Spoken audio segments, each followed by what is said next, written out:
Wondo dan Luhur sama-sama terkejut. Wondo ketakutan sementara Luhur terlihat sangat marah. Lalu dia berkata dengan suara gemetar dan lirih, "Terkutuk kamu Wondo. Aku sumpahin kamu akan mengalami seperti yang aku alami. Kamu akan melihat orang-orang yang kamu sayangi mati. Dan kamu akan melihat salah satu yang paling tidak berdaya ditinggal sendirian."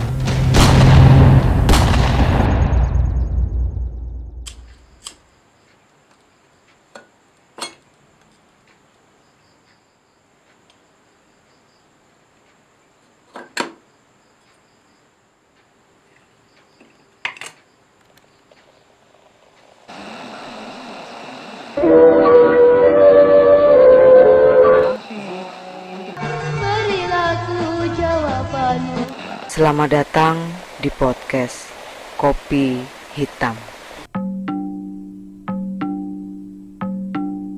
Halo para pendengar podcast Kopi Hitam. Gimana kabar tetangga kalian? Masih sering gosipin kalian gak? Kalau iya, selamat ya. Kalian masih tetap menarik untuk dibicarakan. Ngomongin soal gosip, sekarang yang lagi rame itu selain soal Pak Dodi, ada juga gosip soal oknum yang nendang-nendang sesajen. Nah, cerita kali ini ada hubungannya dengan itu. Cerita yang akan saya bacakan ini bisa dibilang cukup berbahaya untuk dibacakan. Tapi demi kalian, saya akan ambil resiko berbagi cerita ke kalian.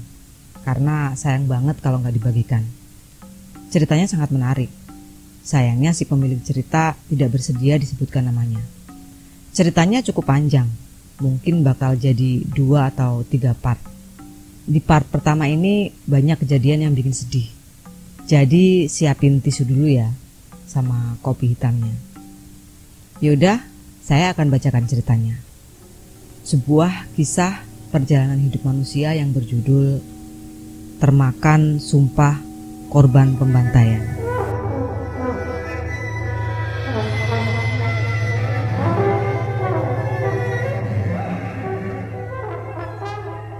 Cerita ini bermula di masa sebelum terjadinya peristiwa G30 SPKI. Saat itu sekitar bulan Juni di tahun 1965. Wondo adalah seorang lelaki berkulit sawo matang, berbadan kekar dan sedikit pendek.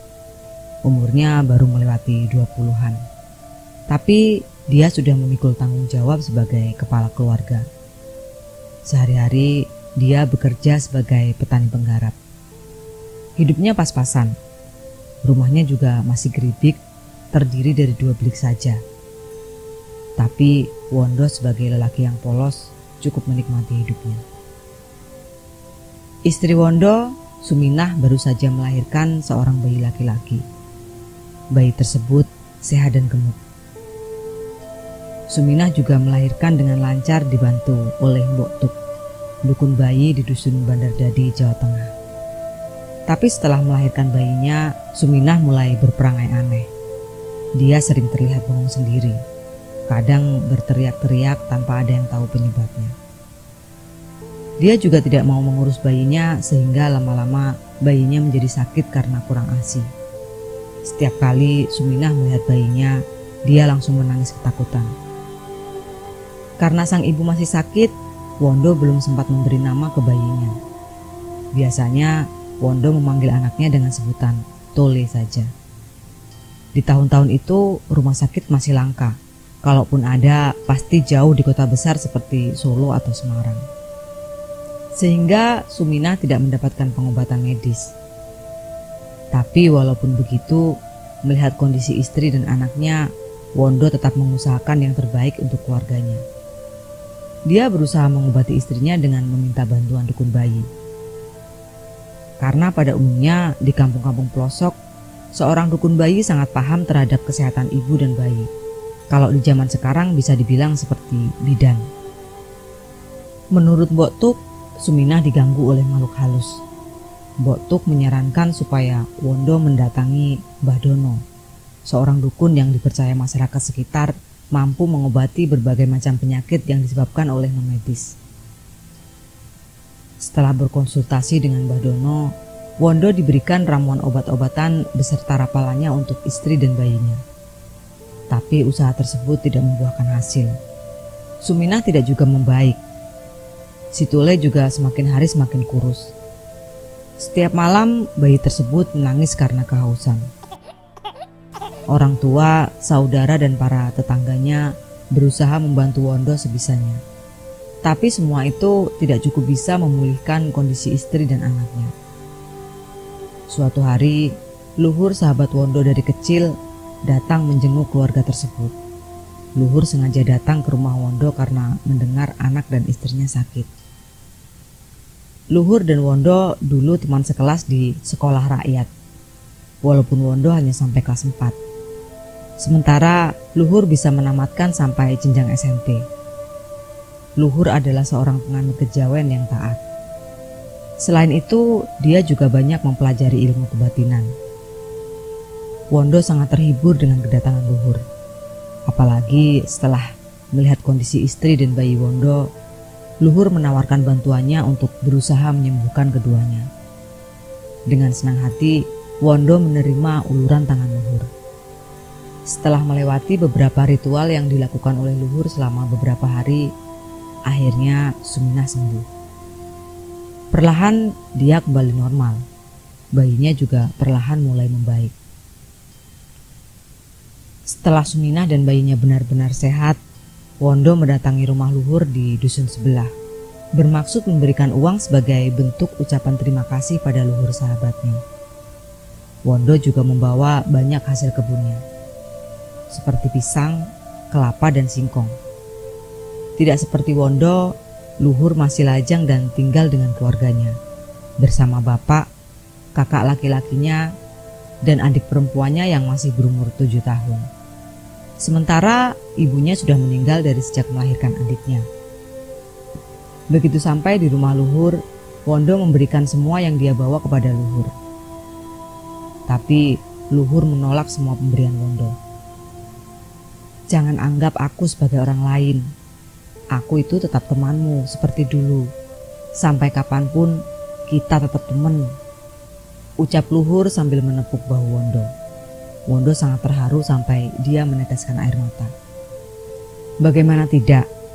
Sebenarnya untuk mengumpulkan uang tersebut, dia sampai harus menjual ternak miliknya yang tersisa. Dan dia sudah habis-habisan.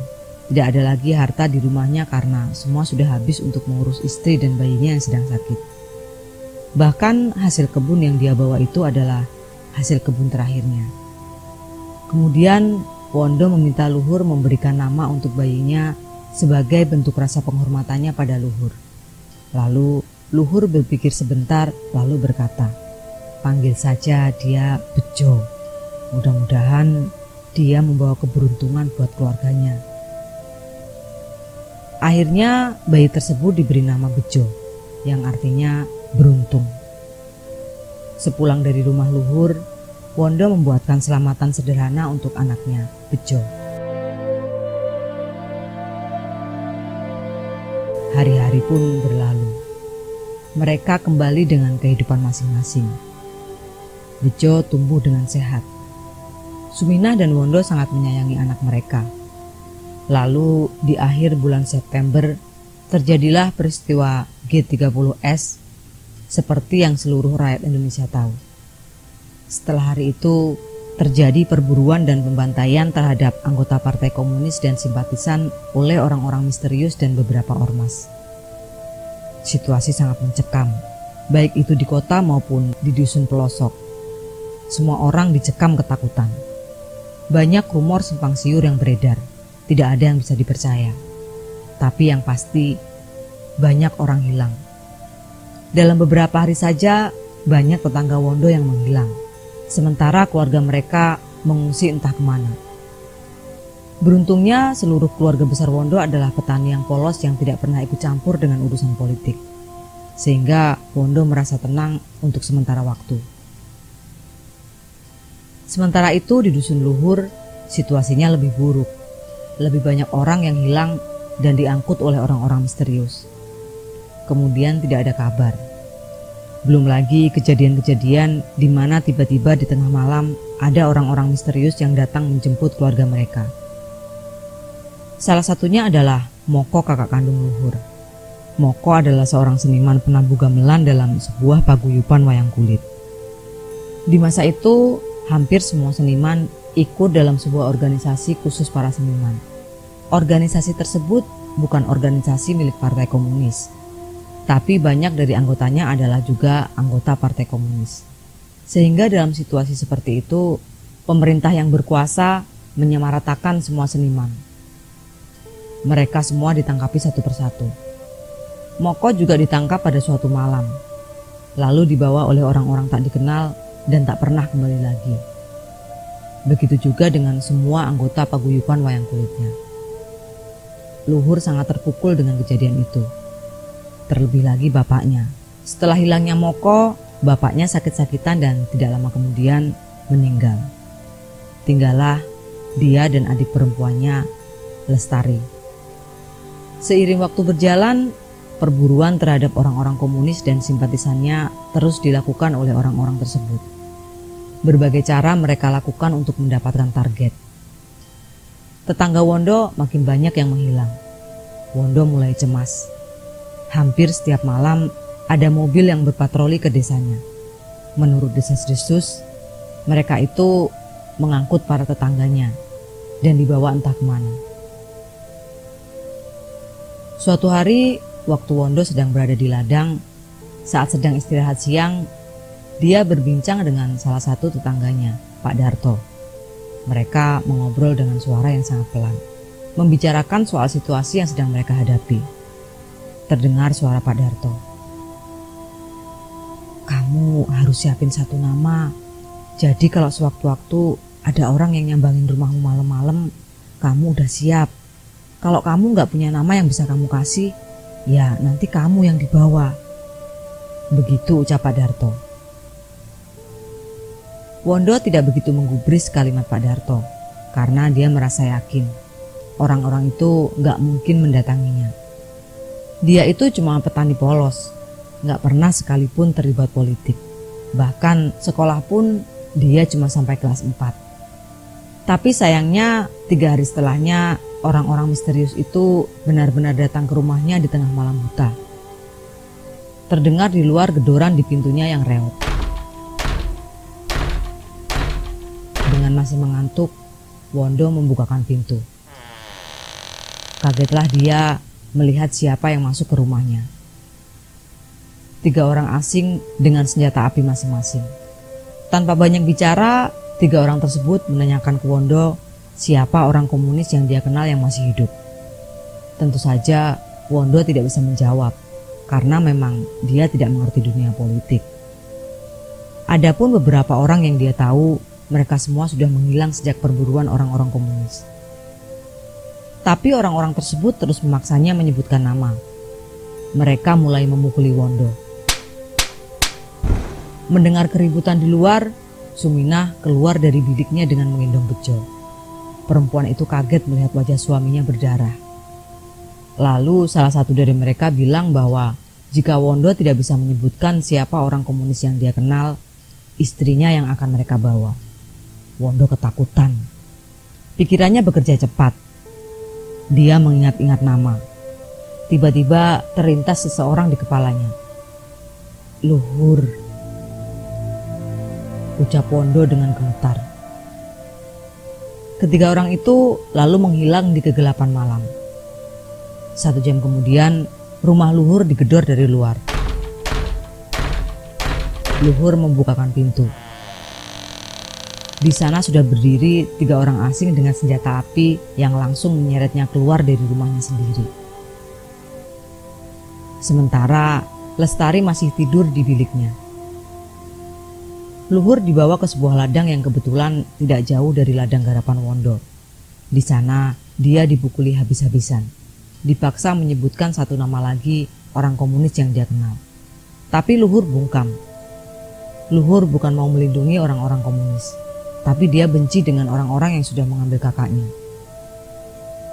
Setelah hari mulai terang, di jam para petani mulai menggarap ladang, Wondo yang baru saja sampai ladang dipaksa menyeret Luhur ke sebuah lahan kosong di perbatasan dusunnya dan dusun Wondo. Wondo melakukannya sambil menangis. Di sana Wondo diminta menggali lubang. Karena tidak tahu untuk apa lubang tersebut, Wondo membuat lubang yang mirip lubang pembuangan sampah.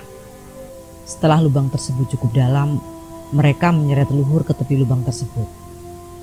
Lalu salah satu dari mereka berkata, "Sebagai penghormatan, apa permintaan terakhirmu sebelum badanmu kami timbun?" Luhur menjawab, "Aku mau tahu siapa orang yang menyebutkan namaku." Lalu salah satu dari mereka menyeret Wondo dan langsung dihadapkan mukanya di depan muka Luhur. Mereka memegangi keduanya. Wondo dan Luhur sama-sama terkejut. Wondo ketakutan sementara Luhur terlihat sangat marah. Lalu dia berkata dengan suara gemetar dan lirih, "Terkutuk kamu Wondo, aku sumpahin kamu akan mengalami seperti yang aku alami. Kamu akan melihat orang-orang yang kamu sayangi mati, dan kamu akan melihat salah satu yang paling tidak berdaya ditinggal sendirian." Terdengar suara senapan. Luhur terjungkal masuk ke lubang yang digali oleh sahabatnya sendiri. Wondo pulang dengan linglung. Dia syok. Suminah sampai kebingungan melihat suaminya. Hampir 2 hari suaminya tidak bangun dari tempat tidur. Tidak makan dan tidak tidur. Matanya terus menatap ke atas. Masuk hari ketiga, Suminah mulai menangisi suaminya. Dia sangat cemas suaminya tidak akan pernah bangun lagi. Melihat ibunya menangis, Bejo ikut menangis. Lalu Suminah meletakkan Bejo di atas badan bapaknya. Pelan-pelan Wondo mulai sadar dari linglungnya. Dia menggendong Bejo lalu berkata ke istrinya, "Mak, besok kita jual rumah ini. Kita pergi ke Sumatera. Kita mulai hidup baru di sana."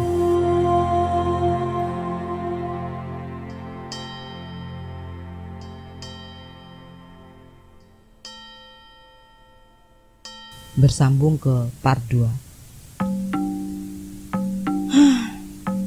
Cukup menguras air mata. Gak ada horor-horornya sih. Horornya udah dihabisin di konten penelusuran. Tapi kalian pasti penasaran kan sama lanjutannya? Tenang aja. Untuk bulan ini insya Allah uploadan rapat seperti permintaan kalian. Jadi part 2-nya gak bakalan nunggu lama. Ya udah, karena di sini dingin banget, berhari-hari nggak ada matahari dan ini jam 2 malam. Saya udah dulu ya. Jangan lupa terus dukung saya dengan cara kalian masing-masing. Dan bagi pendengar baru, jangan lupa subscribe, like dan komennya. Bagi yang mau berbagi cerita, silahkan kirim ke email podcastkopihhitam@gmail.com. Saya Sari, sampai jumpa di cerita selanjutnya.